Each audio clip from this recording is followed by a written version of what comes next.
Hello everyone, this is doctor Ranjana from global institute for IAS. I hope आप सब बहुत अच्छे हैं। आपने इकोनॉमिक सर्वे 2024-25 का फर्स्ट वीडियो लेक्चर अच्छे से देख लिया और सिर्फ देखा ही नहीं, उसको अच्छे से लर्न भी किया। और उसके अंदर हमने जो है मेनली प्रीफेस सेक्शन जो है उसको अच्छे से कवर किया था। और आज मैं सेकेंड वीडियो लेक्चर के अंदर कवर करने जा रही हूँ चैप्टर 1। तो चैप्टर 1 में जितना भी इंपॉर्टेंट मटेरियल है वो मैं आज आपके साथ डिस्कस करूंगी। इसके अलावा अब आपको किसी भी तरह का कोई भी डॉक्यूमेंट खुद से पढ़ने की जरूरत नहीं है। एज यूजुअल इसकी सॉफ्ट कॉपी आपको मेरे टेलीग्राम से जो है channel that is global institute for computer exam वहां पे मिल जाएगी बेटा। तो चलो जल्दी से स्टार्ट करते हैं। Now this is part 2 of our video lecture series regarding your economic survey. और इसके अंदर सबसे पहले बात की गई है कि in this global context India displayed steady growth. तो इसमें बात कर रहे हैं कि वैसे ओवरऑल हमारी जो ग्रोथ है वो स्टेडी है।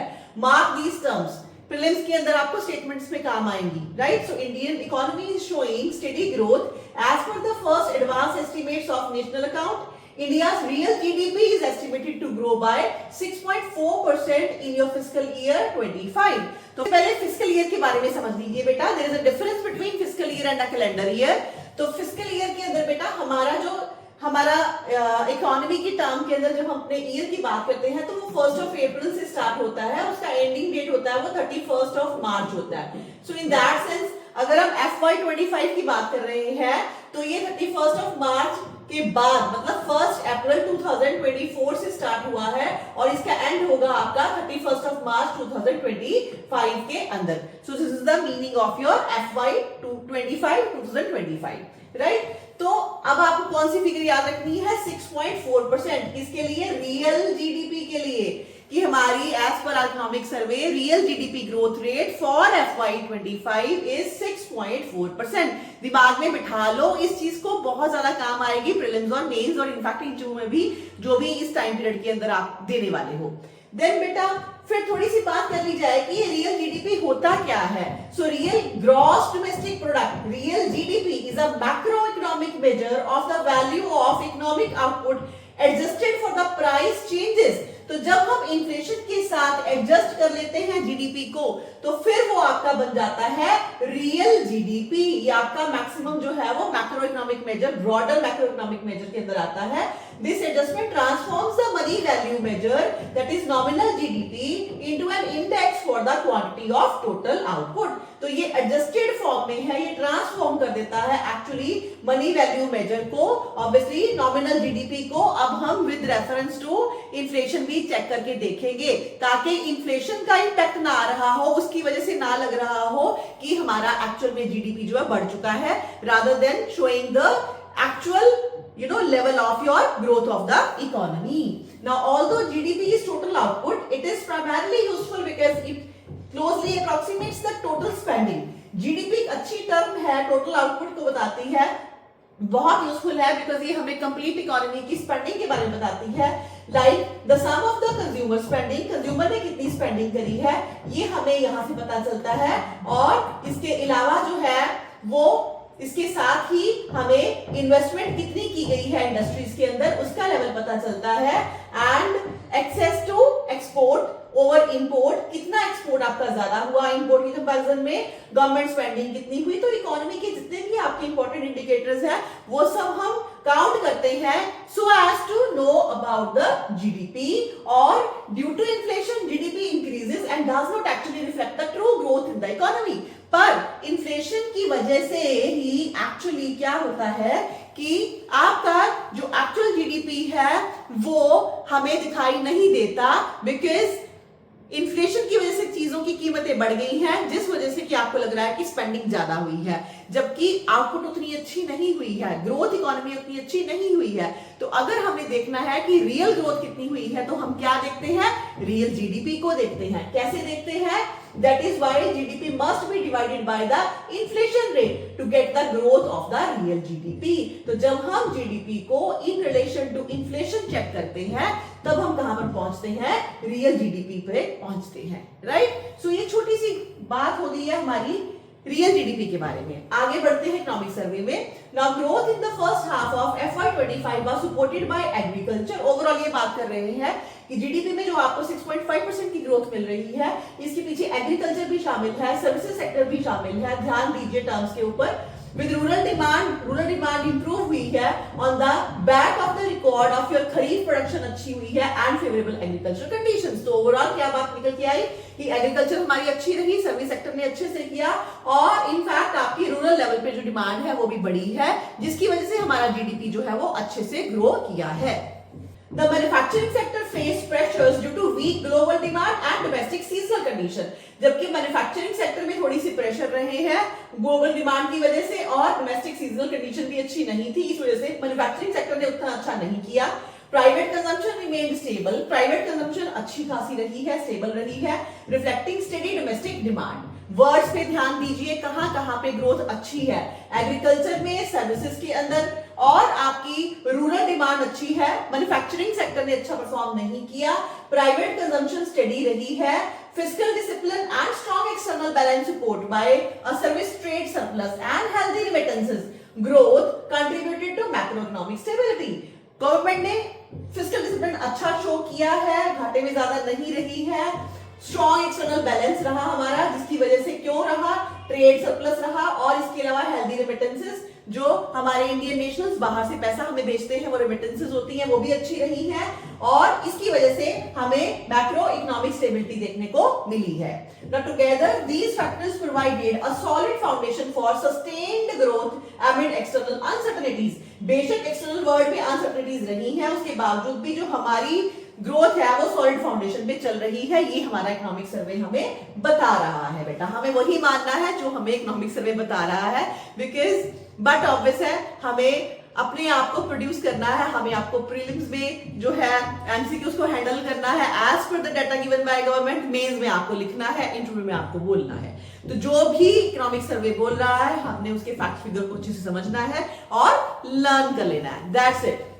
नाउ ग्लोबल लेवल पे फिर हमारा फर्स्ट चैप्टर जो है सबसे पहले बात करता है, now nonetheless global economic growth has remained Fairlie moderate. Global economic growth हमारी मॉडरेट रही है, द ग्लोबल इकोनॉमी जो है वो ग्रो हुई है बाय 3.3% इन 2023। 2023 में कितना है global growth 3.3%। The International Monetary Fund has projected growth of 3.2% and 3.3% for 2024-25 respectively। World growth के अंदर 2024 के अंदर है 3.2% ग्रोथ और 2005 में अगेन 3.3, तो मतलब आपको 3.3 फिगर पे फोकस करना है। 2023 में भी 3.3 थी, अब FY25 के अंदर भी 3.3 है और इससे पहले थोड़ा सा कम थी, 2024 के अंदर वो 3.2% थी। This is as per your IMF और ये किसकी बात हो रही है, ग्लोबल इकोनॉमी की बात हो रही है। Over the next 5 years, global growth is expected to average around 3.2%, which is modest by historical standards. While the overall global outlook remains steady, growth varies across different regions. But ये जो growth है, on an average पूरे globe की बता रहे हैं, पूरे world की बता रहे हैं, लेकिन different region में ये थोड़ा vary कर रही है। Overall अगर हम average देखें historical standard से, तो ये 3.2% जो है उसकी बात कर रहे हैं। Services sector. Service sector growth steady, manufacturing faces challenge. Global economy के अंदर भी सर्विस सेक्टर अच्छा रहा, मैन्युफैक्चरिंग बहुत अच्छी नहीं रही है। The global composite purchasing manager index PMI, इसके ऊपर बहुत बार क्वेश्चन पूछा जाता है। PMI, first of all what is PMI? That is your purchasing managers index, purchasing managers index, ठीक है। has stayed in the expansion zone for 14 months in a row as of December 2024। तो ये purchasing आपका जो middle level है, ठीक है, जो आपकी मिडिल क्लास है एक तरह से, उसको बहुत अच्छे से इंडिकेट करता है ये आपका परचेजिंग मैनेजर्स इंडेक्स। और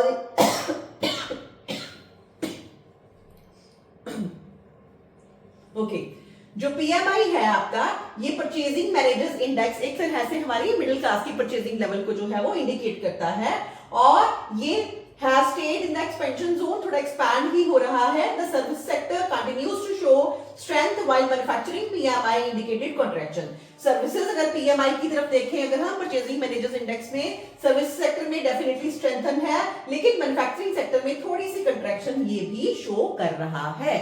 Now, inflationary pressure ease, but risk of synchronized price pressure persist। Again, global economy की बात कर रहे हैं, तो inflation rates across economies have tended downward steadily। Inflation थोड़ी सी कम कम ही रही है, थोड़ी डाउनवर्ड ही रही है, approaching central bank target level, जो भी सेंट्रल बैंक्स के टारगेट थे उस हिसाब से थोड़ा बेटर ही रही है इन्फ्लेशन, थोड़ा डाउनवर्ड ट्रेंड ही दिखाया है globally, and this has been the result of the tighter monetary policy regime. याद रखो ओवरऑल वर्ल्ड लेवल पर भी टाइटर पॉलिसी रिजीम ही फॉलो किए गए across the globe and supply chain adapting to higher level of economic uncertainty। Economic uncertainty बनी ही हुई है, लेकिन फिर भी कोशिश की गई है कि सप्लाई चेन जो है वो अडेप्ट कर सके जो भी चेंजेस आ रही हैं। As a consequences price pressure eased in 2023 due to reduction in the fuel price। Fuel price थोड़े से कम हुए, इस वजह से 2023 के अंदर आपको प्राइस प्रेशर थोड़ा सा कम मिला, and in 2024 it was attributed to a broader based reduction in goods inflation. और इनफैक्ट 2024 के अंदर ये जो आपको प्राइस प्रेशर थोड़ा बेटर लगा वो इस वजह से लगा, क्यों? क्योंकि वहां पे गुड्स इन्फ्लेशन जो है वो थोड़ी सी रिडक्शन के लेवल में थी। However, recent disruptions in the global shipping have pushed goods prices up। लेकिन आजकल के दौर में अगर हम देखें तो वो कह रहे हैं कि फिर से थोड़ी सी आपको इन्फ्लेशन नजर आएगी, गुड्स प्राइसेस जो है वो ज्यादा दिख रहे हैं ग्लोबल इकोनॉमी में। उसके अंदर मेन रीजन जो है आपका ग्लोबल शिपिंग डिसरप्शंस है, जैसे कि these events has also pressurized the global supply chain, because shipping के अंदर इशू आया है, बिकॉज आपको पता है जो भी आपके जियोपॉलिटिकल इश्यूज रहे हैं अमंग कंट्रीज, उसकी वजह से सप्लाई चेन जो है वो हमारी डिस्टर्ब हुई है। This is reflected in the higher level of the global supply chain pressure index। इसको मेजर करते हैं अलग से वो सप्लाई चेन को, किसके through? GSCPI, Global Supply Chain Pressure Index, in the quarter ending September 2024। इसके थ्रू उन्होंने चेक किया, and this was due to stronger demand। Shipping root disruption हुई थी, आपको पता है हouthis के साथ इजराइल का जो भी इशू चल रहा था उसकी वजह से, सो रेड सी में and delay in the Panama canal, all of which have partially sustained inflationary pressure. तो ग्लोबल लेवल पे ये रीजन रहे, सप्लाई चेन की वजह से थोड़े से इन्फ्लेशनरी प्रेशर हुए। क्या ये डाटा हमारे लिए इंपॉर्टेंट है? डेफिनेटली है। किस चीज के लिए? प्रीलिम्स में क्वेश्चंस आ सकते हैं, definitely as it is statement उठा के डाल सकते हैं। मेंस के अंदर बहुत सारे ऐसे क्वेश्चंस होंगे जहां पे कि आप इस डेटा को रेफर कर सकते हो। तो जो भी मैं आपको पढ़ा रही हूं वो मीनिंगफुल है, प्लीज ध्यान से सुनो और इसको अच्छे से उसके बाद लर्न कर लेना बेटा। Domestic economy remains steady amidst global uncertainty. अब हम बात करेंगे डोमेस्टिक इकोनॉमी की। तो डोमेस्टिक इकोनॉमी ओवरऑल हम पहले ही पढ़ रहे हैं कि इकोनॉमी हमारी एज पर इकोनॉमिक सर्वे स्टेडी स्टेट में ही रही है, चाहे कि ग्लोबल अनसर्टेनिटीज चलती रही इस टाइम पीरियड के अंदर। As per the first advanced estimates released by National Statistical Office, Ministry of Statistics and Program Implementation, MOSPI, full form भी याद कर लीजिए। तो ये कौन करता है? नेशनल स्टैटिस्टिकल ऑफिस करता है under the ministry of statistics and programme implementation. Must learn these things. Prelims के अंदर आपकी एक आध स्टेटमेंट इसके साथ ही डील करने वाली है। The real gross domestic product growth for FY25 is, वो हम कर चुके हैं already, 6.4%. Now, from the angle of aggregate demand in the economy, private final consumption expenditure at constant price is estimated to grow. Private final consumption expenditure, private final consumption expenditure constant prices पे भी अगर हम देखें तो अभी ये कह रहे हैं कि ग्रो कर रहा है, कितना? by 7.3%, driven by rebound in rural demand। Focus करो, रूरल डिमांड रिबाउंड हुई है, रूरल डिमांड में जो है बढ़ोतरी हुई है, उसकी वजह से private final consumption expenditure constant price पे बढ़ता हुआ पाया गया है। इसने ग्रो किया है 7.3%। Then PFCI, private final gain consumption expenditure as a share of GDP at current prices is estimated to increase from 60.3% in FY24 to 61.8%। Overall growth हुई है 7.3%। और अगर हम जीडीपी के हिसाब से देखें, इसका शेयर जीडीपी के अंदर कितना है? 2024 के अंदर इसका शेयर था 60.3% और अभी कितना है? 61.8%। इतना सा डाटा आप लर्न कर लोगे तो डेफिनेटली बहुत ही यूजफुल रहेगा। And this share is the highest since even fiscal year 2003 से अगर हम कंपेयर करें तो तब से लेके अब तक ये सबसे ज्यादा हाईएस्ट जो है वो रहा है। So this is very very important. Then gross fix capital formation at constant price is estimated to grow. अगर हम ग्रॉस फिक्स कैपिटल फॉर्मेशन की बात करें तो वो आपकी ग्रो कर रही है 6.4% पे। कैपिटल फॉर्मेशन जितना भी हम इंफ्रास्ट्रक्चर डेवलप कर रहे हैं तो वो भी हम काफी गवर्नमेंट इसमें पैसा लगा रही है, तो उसकी ग्रोथ कितनी है? 6.4%। एक चार्ट है हमारे पास यहाँ पे despite global uncertainty Indian growth remains close to decadal average at constant prices. Uncertainty के बावजूद भी हमारी ग्रोथ अच्छी खासी रही है। तो यहाँ पे आपको डाटा देना है, इधर परसेंट है, इधर एग्रीकल्चर का ग्रॉस वैल्यू एडिशन है, इंडस्ट्री का है, सर्विसेज का है, ओवरऑल जीवीए एंड जीडीपी आपको दिखा रहा है। ग्रीन कलर के अंदर FY25 है और येलो कलर के अंदर एवरेज ग्रोथ है जो आपका फिस्कल ईयर 2015 से लेके 24 तक। लेकिन ध्यान देना इसके अंदर ये आपको फिस्कल ईयर 21 और 22 का डाटा ऐड करके नहीं दिखा रहा है जो कि हमारे कोविड ईयर थे। इसका भी ध्यान रखना, अगर इसको लेके आपको पेपर में खास करके प्रीलिम्स में एमसीक्यूज में आता है तो ध्यान रखना वहां पे एक्सक्लूडिंग दीज 2 इयर्स लिखा होना चाहिए। तो इसको अगर हम कंपेयर करते हैं तो एग्रीकल्चर में भी हम बेटर है, ग्रीन कलर आपका बार बड़ा है, इंडस्ट्री में हम बेटर है, सर्विसेज के अंदर लेकिन अगर हम देखें तो वो एवरेज से हमारा थोड़ा सा कम गया है। ओवरऑल जीवीए थोड़ा सा कम है 10 सालों से, ओवरऑल जीडीपी भी थोड़ा सा हमारा कम है, लेकिन एग्रीकल्चर में we are better and industry में we are better in comparison to the last 10 years. On the supply side, real gross value added is also estimated, जो हम कर चुके हैं 6.4%। सप्लाई साइड को लेके भी अगर हम देख रहे हैं तो ऑब्वियसली हमारा जो ग्रॉस वैल्यू एडेड है जीवीए है वो 6.4% मेजर हो रहा है। नो थोड़ी बात करते हैं what is gross value added, क्योंकि पहले हमने बात करी रियल जीडीपी की, अब हम बात कर रहे हैं हमारा GVA, gross value added. Know what is gross value added? It is the value that producers have added to the goods and services। जो आपके प्रोड्यूसर्स हैं वो गुड्स और सर्विसेज के अंदर कितनी एडिशंस करते हैं, कितनी वैल्यू ऐड करते हैं, उसको मेजर किया जाता है जीवीए के अंदर। When they sell their wares, producers income should be more than their cost। अगर आप कोई भी चीज बना रहे हो, कोई भी आप रॉ मटेरियल लेके उसको कुछ भी उसके ऊपर फर्दर वैल्यू एडिशंस करके कोई चीज नई प्रोड्यूस कर रहे हो और उसको जब आप बेच रहे हो, सेल कर रहे हो, तो डेफिनेटली जो भी आपका मटेरियल आपने लिया था, रॉ मटेरियल लिया था, इंटरमीडिएट गुड्स ली थी, उसमें जो आपने वैल्यू ऐड करी है, तो जो आप चीज बनाओगे, जिसको सेल करोगे, तो उसकी वैल्यू ज्यादा होनी चाहिए आपकी खुद की जितना आपने इनपुट पे खर्चा किया है। इट मेक सेंस, अदरवाइज तो कोई मतलब ही नहीं है। वैसे हम फिर काम ही क्यों करेंगे?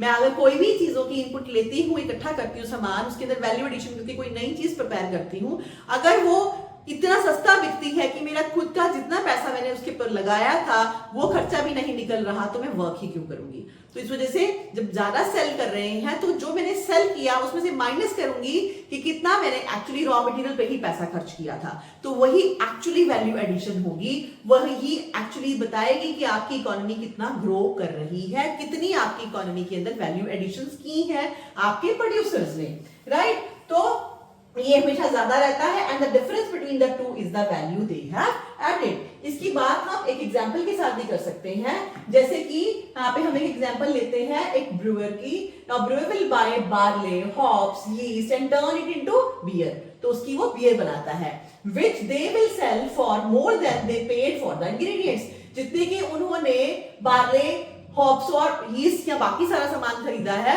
उससे महंगा ही डेफिनेटली वो अपनी बियर को बेचने वाले हैं। Now they will also have overhead for their brewery, like इसके अलावा जब बियर बनाई तो और भी उनके खर्चे हुए हीट पे, लाइट पे और इंश्योरेंस वगैरह पे। Now the difference between all these cost and ingredient cost and what the brewer receive in payment for their goods is their gross value added। सारा जितना भी खर्चा किया उसको माइनस करा, कितने में उन्होंने बियर को बेचा, तो वो जो बचा है वो ही उनकी जीवीए है, ग्रॉस वैल्यू एडेड है।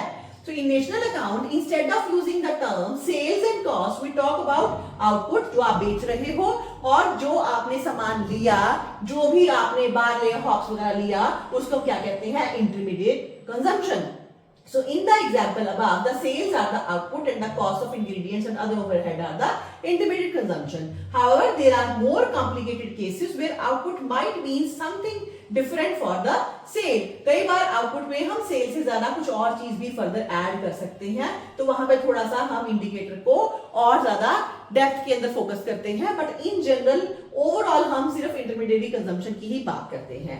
The brewer in the example will need some equipment to make the beer, and if it is a large enterprise, will employ people in their business, so gross value added does not deduct the wear and tear on the equipment। तो complicate कैसे कैसे हो सकती है example, अगर जो Breuer है वो एक्चुअली बहुत सारे लोगों को एम्प्लॉयमेंट भी दे रहा है, उसके ऊपर भी खर्चा कर रहा है, तो फिर आगे जाके ये फॉर्मूला थोड़ा सा और कॉम्प्लिकेट होता है।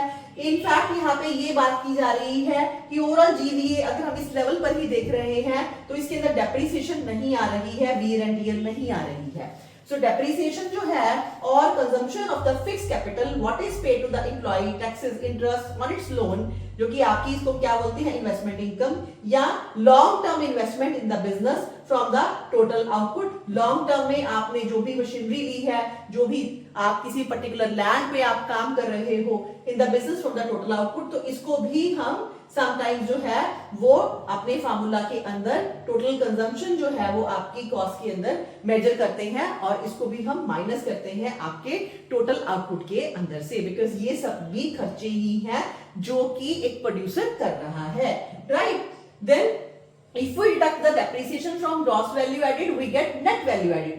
जब हम ऐसा करते हैं उस टाइम पे हम कौन सी टर्म का इस्तेमाल करते हैं, नेट वैल्यू एडेड। तो नेट वैल्यू एडेड में हम डेप्रिसिएशन को भी साथ में फोकस करते हैं, वियर एंड टियर को भी फोकस करते हैं, और इसके अलावा जो भी प्रोड्यूसर की इंटरमीडिएट कंजम्पशन के अंदर चीजें आ रही हैं, लाइक वो जो कि लॉन्ग टर्म कह लो कि उसका डेप्रिसिएशन हो रही है, जो भी लैंड लिया है उसके ऊपर उसका खर्चा हुआ है, इंश्योरेंस जो है उसने वहां पे ली हुई है उसके ऊपर खर्चा हो रहा है, तो अगर वो सारे हेड्स को काउंट करेंगे और उसको टोटल आपकी आउटपुट में से माइनस करेंगे, then we get net value added, right. लेकिन जब हम ओवरऑल जो है वो नेट वैल्यू एडेड की बजाय हम सिंपली जो वहां पे जीवीए की ही बात कर रहे होते हैं, ग्रॉस वैल्यू एडिशन की बात कर रहे होते हैं, तब हम इतना डिटेल में नहीं जाते, we just keep ourself up to this point only, यहां तक ही हम रखते हैं। लेकिन अगर हम और डीप में जाएंगे, वियर एंड टियर को भी देखेंगे, डेप्रिसिएशन को भी देखेंगे,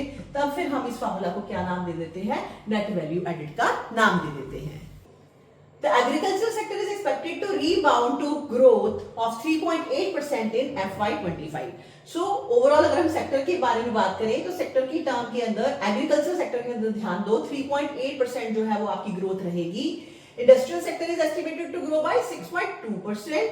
इंडस्ट्री के अंदर 6.2% का strong growth rates in consumption जो in the construction activities, electricity, gas, water supply and other utility services are expected to support industrial expansion. Industries के अंदर जो हम ग्रोथ रेट की बात करें 6.2%, उसके पीछे construction, electricity, gas, water supply, ये सारी सर्विसेज जो है, ये सारी एक्टिविटीज अंडर द इंडस्ट्रीज, इसका फायदा जो है वो हुआ है, इस वजह से ही हमारी इंडस्ट्रियल ग्रोथ में एक्सपेंशन आई है। Growth in the services sector, अगर हम सर्विसेज की बात करें, expected to remain robust at 7.2%, driven by healthy activity in financial, real estate, professional services, public administration, defence and other services. Agriculture के अंदर एक्सपेक्टेड ग्रोथ 3.8%, इंडस्ट्री के अंदर एक्सपेक्टेड ग्रोथ 6.2% और सर्विसेज के अंदर कितनी है 7.2%। इसका आप अलग से छोटा सा टेबल भी बना के इसको लर्न कर सकते हो। And this is as per your economic survey, must remember this. उसके बाद बजट में हम डिफरेंट डाटा लर्न करने वाले हैं। Now, improved agricultural prospects in FY25 as per the first advance estimates of agricultural production of 24-25, total kharif food grain production is estimated at record 1647 1647.05 याद रहेगा तब भी ठीक है। ओवरऑल जो है वो आप इसको एक राउंड ऑफ फिगर में भी लर्न कर सकते हो, मींस अराउंड 1, अब 47 है तो आप 1650 भी सोच सकते हो इसको, अगर आपने थोड़ा सा लर्न करना है, इतना तो चलेगा, ठीक है। 1650 और अगर 1647 याद रह गया तो और भी अच्छी बात है, लेकिन अगर 1650 भी याद रह जाए तब भी चलेगा। So this is 1650 lakh metric ton kharif food grains है, higher by 5.7% compare to the previous year. तो ये खरीफ के अंदर हमारी इस बार जो है वो प्रोडक्शन बढ़ी है and 8.2% higher than the average food grain production in the past 5 years. Past 5 years के कंपैरिजन में 8.2% बढ़ा है। पिछले साल के कंपैरिजन में खरीफ प्रोडक्शन आपका 5.7 है और कितना है 1647 कर लो या 1650 राउंड ऑफ फिगर भी आप लर्न कर सकते हो। आगे क्या है, लाख मीट्रिक टन है। The estimated increase is mainly on account of rice, किसमें फायदा हुआ, राइस में, मेज में, क्वार्ट्स गेन में एंड ऑयल सीड जो है आउटपुट के अंदर। Now the normal southwest monsoon in 24 has improved the water level। इसमें क्या क्या रीजंस थे, मेंस में भी काम आ जाएगा, प्री में भी काम आ जाएगा डाटा। मॉनसून अच्छी रही हमारी, जिससे कि हमारा रिजर्वर का वाटर लेवल अच्छा रहा, ensuring sufficient water for irrigation during rabi crop production, rabi की भी अच्छी हुई production. As of 10 January 25, Rabi sowing of wheat and gram was 1.4% and 0.8% higher. ये हमारी सोइंग भी जो है wheat और gram की अच्छी हुई है इस बार respectively compared to the previous year. And manufacturing में अगर हम देखें तो manufacturing sector growth moderates but show positive expectation. इसके बढ़ने के चांसेस हैं. Industrial sector grew by 6% in your first half of your FY25. So quarter one saw a strong growth of 8.3%, but growth moderated to in second quarter due to three key factors. Initially तो आपकी growth जो है वो काफी strong थी, उसके बाद moderate हो गई second quarter के अंदर. क्यों? First, manufacturing exports slowed. आपकी एक्सपोर्ट कम हुई significantly due to weak demand from destination countries and aggressive trade and industrial policies in the major trading nations. Trading Nations इनमें साथ हम करते हैं, वहां में भी अच्छी पॉलिसीज नहीं थी उनकी, अग्रेसिव थी. और दूसरा हमारी डेस्टिनेशन कंट्रीज के अंदर डिमांड वीक हुई. Second, the above average monsoon had mixed effect while it replenished reservoirs and supported agriculture. It also disrupted sectors like mining. लेकिन ज्यादा बारिश होने की वजह से माइनिंग, कंस्ट्रक्शन एक्टिविटी इनमें कमी आई. Third, the variation in the timing of the festivities between September and October in the previous and the current year led to the modest growth slowdown. कुछ हमारा फेस्टिविटीज की वजह से भी टाइम जो है वो ज्यादा लॉस हुआ, जिसकी वजह से बोल रहे हैं कि मैन्युफैक्चरिंग जो है वो अच्छे से उतना नहीं हम कर पाए. Disaggregate data reveal that while many manufacturing subsectors experienced growth, other faced challenge likely due to global and seasonal factors. तो मैन्युफैक्चरिंग के अंदर भी अलग-अलग सेक्टर्स में हमें वेरिएशन मिली है. Oil companies suffered due to inventory losses and lower refining margin. Oil companies में क्यों दिक्कत हुई? वहां पे रिफाइनिंग मार्जिन अच्छा नहीं मिला. स्टील कंपनीज के अंदर face price pressure and lower global prices. Overall price global level पर ही प्राइसेस कम हुए, जिस वजह से कि स्टील के अंदर हमें थोड़ा नुकसान हुआ. सीमेंट सेक्टर के अंदर faced weak demand in second quarter due to heavy rain and lower selling price. However, with the conclusion of the monsoon season and the expected pickup in government capital expenditure, sectors such as cement, iron, steel are expected to see a recovery. इसी वजह से हमें लगता है कि आगे जाके इन sectors के अंदर हमें रिकवरी देखने का चांस मिल सकता है. Despite various challenges, Indian continued register the fastest growth. इतने सारे चैलेंजेस के बावजूद भी हमारी इकोनॉमी ने काफी अच्छी ग्रोथ की है मैन्युफैक्चरिंग के अंदर. और आपका वही परचेजिंग जो है मैनेजर्स इंडेक्स है उसके through and the expansion rate of the for December 2024 अगर हम देखें तो exceeds its long term average driven by new business gain, robust demand and advertising effort. So in efforts की वजह से ओवरऑल लॉन्ग टर्म एवरेज जो है वो हमारा अच्छा रहा है, specifically in the new businesses. Meanwhile, international order grew to a 4-month. International order के अंदर हम देखें तो grew to a 4-month high midway through the third fiscal quarter, signaling recovery external demand as reported by companies. Overall भी वो कह रहे हैं कि global level पे भी अगर हम देखें international order जो है वो भी आपका जो थोड़ा better हो रहा है, recovery दिखा रहा है, जिसकी वजह से हमारी companies को आगे जाके फायदा जो है वो मिल सकता है. उसके बाद अब यहाँ पे थोड़ी सी बात कर रहे हैं किस चीज की? Robust growth in the services sector. Now discuss करते हैं सर्विसेज सेक्टर को.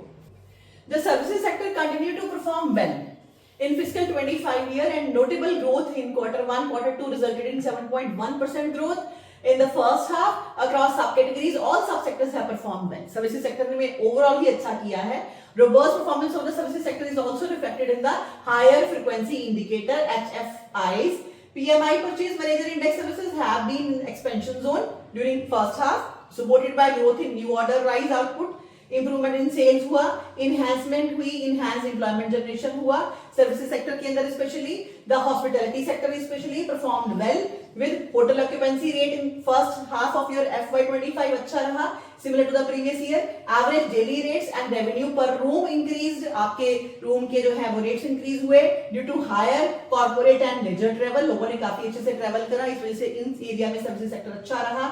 Air cargo activity grew in double digit, while port जो है आपका traffic remains stable. Ports के अंदर बहुत ज्यादा नहीं हुई ग्रोथ, लेकिन एयर ट्रेवल एक्टिविटीज बढ़ी, लोगों ने काफी ज्यादा जो है वो ट्रेवल करा, जिससे कि इन एरियाज में हमारे सर्विस सेक्टर ने अच्छा किया. Information technology companies also performed better than the previous quarter. Analysis of GDP by expenditure category. India's GDP at constant price, 2011-12 हम काउंट करते हैं constant price के लिए, grew by 6.7% and 5.4% in Q1 and Q2 of FY25. Constant पे अगर हम देखें तो हम 6.7% है. This implied the real GDP growth, अगर हम दोनों को कंबाइन करें 6.5 और 6.7, तो ओवरऑल जो है ये कह रहा है कि रियल जीडीपी फर्स्ट हाफ को अगर हम देखें करंट फिस्कल ईयर, तो वो हम कह सकते हैं कि मिनिमम 6% तो हमारी हो ही गई है. On the external front, exports of goods and non-factor services at constant price increased. Export front पे अगर हम देखें तो क्या हुआ है, हमारी non factor services at the constant price increase हुआ है 5.6% in first half, while import increase by 0.7%. तो अच्छा है, एक्सपोर्ट 5.6% इंक्रीज कर रहा है, इंपोर्ट 0.7 ही है सिर्फ. So second quarter of your FY25 imports of goods and services at constant price contracted by 2.9%, primarily driven by a decline in the commodity prices. As a result, net export contributed positively to real GDP. Export बढ़ने की वजह से हमारा real GDP जो है वो बढ़ा हुआ है. एंड फिस्कल डिसिप्लिन की बात करें तो ये भी गवर्नमेंट ने अच्छे से शो किया है. Union government indicators of fiscal discipline have improved progressively. Quality of expenditure जो है approximated by capital expenditure as percent of total expenditure. Total expenditure का मैक्सिमम हिस्सा कैपिटल एक्सपेंडिचर पे ही गया है, मतलब हमने ज्यादा कंस्ट्रक्टिव एक्टिविटीज की है गवर्नमेंट ने, हैज कंटिन्यूअसली इंप्रूव्ड. इनफैक्ट ये FY21 से हमेशा इंप्रूवमेंट की तरफ ही हमारा जो है वो जा रहा है. क्या? Fiscal discipline. तो ज्यादा हम डेवलपमेंटल एक्टिविटीज के ऊपर पैसा खर्च कर रहे हैं. इसको आगे इस चार्ट के अंदर आपको अच्छे से दिखाया है. It is on the increase. Very important data. Now varying pattern in state finances. State की बात करें तो जो उनका GTR ऑफ द यूनियन है, ठीक है, और देयर ओन टैक्स रेवेन्यू जो ग्रॉस टैक्स रेवेन्यू है, उसके साथ ही स्टेट्स का अपना OTR मतलब own tax revenue of the state have increase हुआ है और ये कंपैरेबल पेस में चल रहा है. However the overall tax revenue position of the state government अभी ये better as of November because of increase tax devolution by the union. Union ने भी काफी अच्छे से पैसा जो है वो स्टेट्स को दिया है. Among the state specific taxes, stamps and registration, sales tax, state excise duty and other taxes and duties registered positive growth. ध्यान देना कौन कौन सी ड्यूटीज की ऊपर बात कर रही हैं, इसको रट लेना. Whereas लैंड रेवेन्यू के ऊपर डिक्लाइन हुआ है for state as a collective. Overall land revenue कम हुआ है, इसके लिए आप सिर्फ इस ग्राफ को अच्छे से तैयार कर लेना. अगर हम बात करें तो टैक्स रेवेन्यू की बात है इस तरफ, स्टेट्स के अपने रेवेन्यू की बात है and state share in the tax जो है आपका यूनियन टैक्स, तो वो 38.1% शेयर है. और अगर इस तरफ बात करें हम तो ग्रोथ एग्जिबिट जो है most of the own taxes, यहाँ पे जीएसटी के अंदर इंक्रीज है, आपका स्टैंप ड्यूटी के अंदर इंक्रीज है, लैंड रेवेन्यू माइनस में दिखा रहा है. सेल टैक्स में 4.6, सेल स्टेट एक्साइज के अंदर 9.5 एंड अदर टैक्सेस और ड्यूटीज के अंदर 8.9%. इस ग्राफ को आप थोड़ा सा अच्छे से लर्न कर लेना. Now, for 15 states जो है उनका own tax revenue accounted for more than half of their total tax receipt. अच्छा परफॉर्म किया. The highest being कहाँ पे आया? तेलंगाना 88% उनका खुद का ही टैक्स था, रेवेन्यू था जो कलेक्ट हुआ, followed by Karnataka, Haryana 86% each. इतना भी आप और लर्न करिए, डेफिनेटली कहीं पे भी यूजफुल हो सकता है. प्री में यहां से क्वेश्चन आपको उठा के डाला जा सकता है. Gross FDI inflows during April-November in FY25 are higher than the levels witnessed in the corresponding period of any previous year. Overall FDI inflow भी बहुत अच्छा रहा, ठीक है. On the other hand, foreign portfolio investment जो है flows have been volatile. जो आपका FPI था पोर्टफोलियो जो कि आपके स्टॉक एक्सचेंज में था, ये volatile रहा, घटता बढ़ता रहा. And the second half of 2024 primarily on the account of global geopolitical and monetary policy development because geopolitical issues, wars वगैरह चल रही हैं जिसकी वजह से इसमें changes मिली हैं. Net FPI inflow slowed to USD 10.6 billion. Data कर लीजिएगा, ये स्लो हुआ हमारा अप्रैल-दिसंबर 2024 from USD 31.7 billion during the same period. तो पहले ये 31.7 billion था, उसके बाद ये इतना स्लो हुआ, इतना रह गया आपका 10.6 billion in April to December only. So FPI में हमें काफी ज्यादा गिरावट मिली है as a result of stable capital flows. लेकिन ओवरऑल हमारा कैपिटल फ्लो स्टेबल है.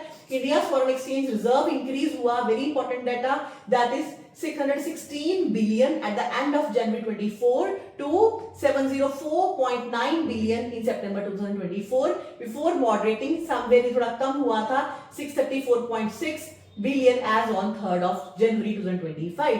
तो थोड़ा जनवरी में आते आते कम हुआ है, लेकिन ये अच्छे से शो कर रहा था सितंबर के अंदर around 704.9 billion. And India's forex reserves are sufficient to cover 90% of the external debt. हमारे पास अच्छा खासा फॉरेक्स रिजर्व है, 90% हम डेप्ट अपना दे सकते हैं, provide an import cover of more than 10 months, 10 महीने का हम इंपोर्ट ले सकते हैं, thereby safeguarding against external vulnerabilities. That means कि हमें बहुत दिक्कत नहीं है, जो भी जियोपॉलिटिकल इश्यूज आ रहे हैं उसके बावजूद भी हम अच्छे सस्टेनेबल लेवल पर अपनी इकोनॉमी को ग्रो कर रहे हैं। An area of concern with in the banking system, अब हम बात कर रहे हैं बैंकिंग के बारे में। अगर बैंकिंग के अंदर देखा जाए तो is the stress on the unsecured credit, unsecured credit का इशू चल रहा है, that is personal loans and credit cards। वहां पे लोग जो है वो वापस नहीं दे रहे हैं पैसा। As of September 2024 51.9% of the fresh addition to the stock of your NPS, जो आपके नॉन परफॉर्मिंग एसेट्स के अंदर फर्दर इंक्रीज हुआ है in the retail loan portfolio की वजह से ही हुआ है, emanated from the slippage in the unsecured loan book. Unsecured loan जो है वो अच्छे से हमारे नहीं चल रहे हैं। RBI's FSR, that is Financial Stability Report of December 2024, notes that nearly half of the borrowers with credit card and personal loans also have another active retail loans, often substantial, such as a housing or vehicle loan. So when a borrower default on any loan category, financial institution classify all loans of that borrower as non-performing। एक बंदा जो है बहुत सारे loan लेके बैठा होता है, तो अगर एक को भी वापस नहीं करता तो ओवरऑल उसके सारे लोन्स ही एनपी की कैटेगरी में आ जाते हैं। Hence their larger secured loans face delinquency risk। इसकी वजह से सिक्योर लोन भी डेलिक्वेंसी रिस्क फेस करते हैं, वो भी एनपी के अंदर ऑटोमेटिकली डाल जाते हैं due to default in the smaller personal loans. Now, employment trend के अंदर देखें तो India's labour market growth in recent years has been supported by post pandemic recovery. इसमें रिकवरी चल रही है, इंक्रीज हो रहा है। As per 2023-24 annual periodic labour force survey, that is PLFS report, the unemployment rate for individuals aged 15 years and above has steadily declined from 6% in 2017-18 to 3.2% in 23-24। 17-18 के अंदर अगर ये 6% थी तो अब ये दिखा रहे हैं कि डिक्लाइन हुआ है, ये 3.2% ही रह गई है। Labour force participation and the work to population ratio have also increased in the second quarter. The urban unemployment rate for people age 15 years and above improved तो to 6.4% compared to 6.6%, and both this also increased during this period। तो यहाँ पे 15 साल की बंदों की बात कर रहे हैं, तो urban unemployment rate for the people age 15 years and above improved। ठीक है, तो इस तरफ थोड़ी सी हमें जो है वो प्रॉब्लम दिख रही है, और ये थोड़ा सा डाटा जो है आप यहाँ पे कर लोगे तो यहाँ पे आपको एक तो ये दिखा रहा है labour force participation rate blue colour के अंदर, और येलो कलर के अंदर हमें दिखाया जा रहा है वर्क टू पॉपुलेशन रेशियो। तो वर्क टू पॉपुलेशन रेशियो जो है वो अच्छी हमें नजर नहीं आ रही किसी भी ईयर के अंदर। And then the formal sector जो है in India has seen significant growth with net employment provident fund. लेकिन फॉर्मल हम ये अच्छा कर पाए हैं इकोनॉमी के अंदर कि हमने मैक्सिमम इनफॉर्मल सेक्टर को फॉर्मल सेक्टर में कन्वर्ट किया, जो कि हमें कहां से पता लग रहा है, through our EPFOs, that is employment provident fund organisation के सब्सक्रिप्शन के through. That is more than doubling from 61 lakh to अब कितना हो गया है 131 lakh in your last year fiscal 25। And in April and November अगर हम देखें नेट एडिशन जो है वो रीच हुआ 95.6 lakh. So it driven largely by youth workers aged 18 to 25 years contributed to 47% of the net payroll addition। तो that means कि 18 to 25 years के अंदर आपको हम कह सकते हैं कि indirectly हम कह रहे हैं कि employment हमारी better हुई है। This indicates a growing trend towards formal employment, which enhances workers' access to formal employment हमेशा से अच्छी मानी जाती है, because इसकी वजह से ही वर्कर्स को क्या मिलता है, सोशल सिक्योरिटी, स्टेबिलिटी मिलती है, and government initiatives are playing a key role in enhancing the formalization of the job market. That means government के इनिशिएटिव जो थे इस एरिया में वो काम कर पा रहे हैं। So this is all about our chapter 1, और इसके अंदर जितना भी इंपॉर्टेंट जो भी डाटा था वो मैंने ऑलरेडी यहाँ पे आपको बहुत अच्छे से एक्सप्लेन कर दिया। सिर्फ इतना ही आपके लर्न करना है, लेकिन एट द सेम टाइम फिर से एक बात बोलूं कि इसको मिस नहीं कर सकते आप। ये डाटा आप जरूर लर्न करो, ये प्रीलिम्स और मेंस दोनों में आपको बहुत ज्यादा यूजफुल होने वाला है। So thank you so much for watching today's video, और लेके आती हूँ सेकेंड चैप्टर अपनी नेक्स्ट वीडियो में। Thank you so much.